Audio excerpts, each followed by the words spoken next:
you made a strong statement in front of world leaders, including the Chinese Premier Li Qiang, condemning the plan to declare Bajo de Masinloc a nature reserve. How did the Chinese Premier react to your remarks? And was there any consensus or collective response among the leaders as to how to do these kinds of actions, which clearly violate international law in the South China Sea? I would disagree. I did not make a strong statement. I just laid out the facts, and that is what we do. I try always to just explain to everyone what is happening, and that this is the situation the Philippines, never mind anyone else. This is the situation the Philippines finds itself in. Ito yung nangyayari sa amin. Kaya sana matulungan niyo kami. So, and what was well, the Premier just during his time to speak, just said that this is as far as China is concerned, is within their local law and international law. Of course, we dispute that, but that's essentially how that diplomatic process works.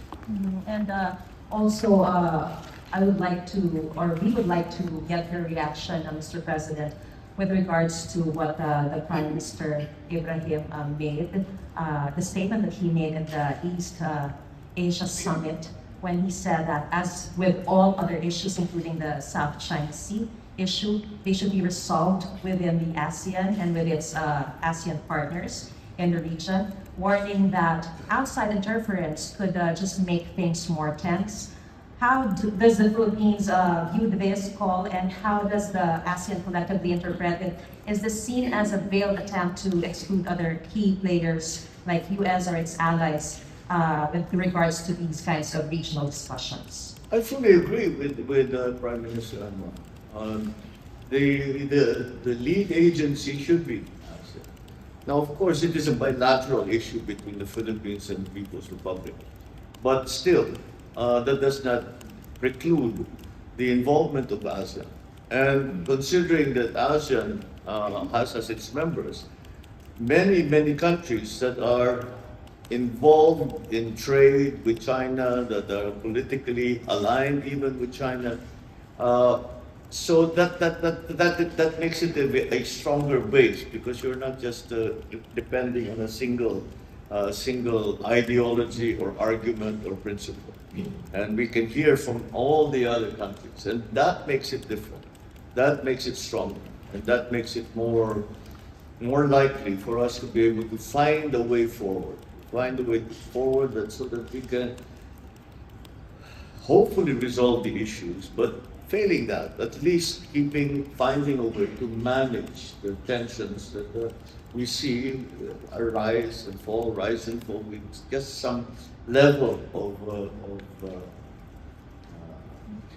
modus vivendi for all involved. And that is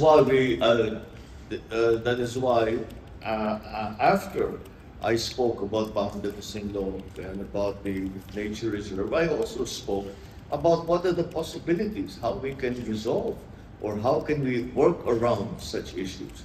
And I continue to find ways to redefine our relationship with China.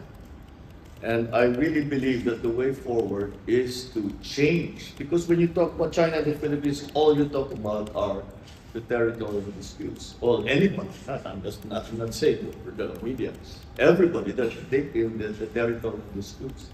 And I think, there's a huge possibility for trade, for exchanges, for all kinds of discussions and engagements between China and I that do not include these territorial disputes. So I would very much like to say, all right, we disagree, we agree to disagree. Now let's do other things. Let's do other things. And that's what I will try to achieve in the year of our chairship here in ASEAN.